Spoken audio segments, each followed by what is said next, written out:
अब जिसको जो समझना है, जो समझाना है, जो कहना है, जो बोलना है, जो सोचना है, करने दो। हर बात पर हर बार तुम कैसे रोक सकते हो?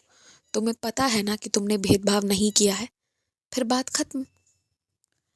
अब क्या है ना कि तुम अपनी छाती चीर कर सबको नहीं बता सकते कि तुम्हारे हृदय में क्या चल रहा है या किस नीयत से तुमने वो सब काम किया है। और मैं तुमसे भविष्य के लिए एक ही बात कहूँगा कि जब तुम्हें पता है ना कि जो लोग दो मुँहे से, यानी कि तुम्हारे सामने तुम्हारे जैसे और तुम्हारे पीठ पीछे तुम्हारी कही हुई सही बातों का गलत अर्थ निकाल कर अर्थ का अनर्थ करते हैं, तुम्हें पता है जब इन लोगों के बारे में, तो इनसे जितनी भी देर बात करो ना, किसी के बारे में कोई राय मत दो। जब भी किसी के बारे में कहो तो सोच समझ कर कहो। बुराई तो बिल्कुल मत करो, वो तो वैसे भी नहीं करना चाहिए, पर किसी की कोई बुरी या गंदी आदत है ना, उसका जिक्र भी उन लोगों के साथ मत करो। क्योंकि कुछ लोग ऐसे हैं तुम्हारे आसपास जो संबंध जोड़ने में विश्वास नहीं रखते हैं, संबंध तोड़वाने में विश्वास रखते हैं। और एक बात कहूँ, ये उस तरह के लोग हैं जो अपने आप पर, अपने दम पर जीवन में कुछ हासिल नहीं कर पाए और इसलिए ना ये सोचते हैं कि सबको काबू करके रखें, ताकि हर इंसान इन पर बौछार करते रहे तोहफों की। और ये करने के लिए वो आपस की लड़ाई लगवा कर खुद का एक राज हासिल करना चाहते हैं, एक तरह का दबदबा बनाकर रखना चाहते हैं। तो इस तरह के लोगों से तुम्हें बचकर रहना है। तुम तो पकड़ लिए हो ना कौन है ये। अपने काम में इतने व्यस्त हो जाओ और सफलताएं तुम्हें इतनी मिलेगी ना कि एक दिन इन लोगों को अपनी गलती पर बुरी तरह पछतावा होगा, हाथ जोड़कर माफी मांगेंगे तुमसे। मेरे शब्दों को तुम आज याद रख लो। और एक बात, कई दिनों से सोच रहे हो, अब उस काम को करो भी।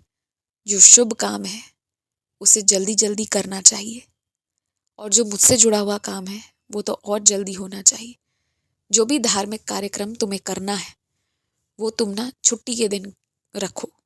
और भी लोग आएंगे, और भी लोग शामिल होंगे, तुम्हारा काम भी आसानी से होगा और साथ ही साथ आशीर्वाद सबको मिलेगा।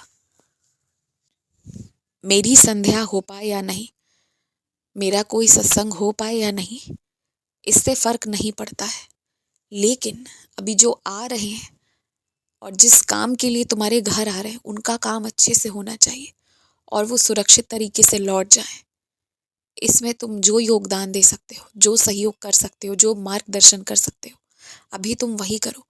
क्योंकि वो महज अतिथि नहीं है, वो मेरे ही रूप है जो तुम्हारे घर आ रहे हैं, और उनकी अच्छे तरीके से खातिरदारी हो।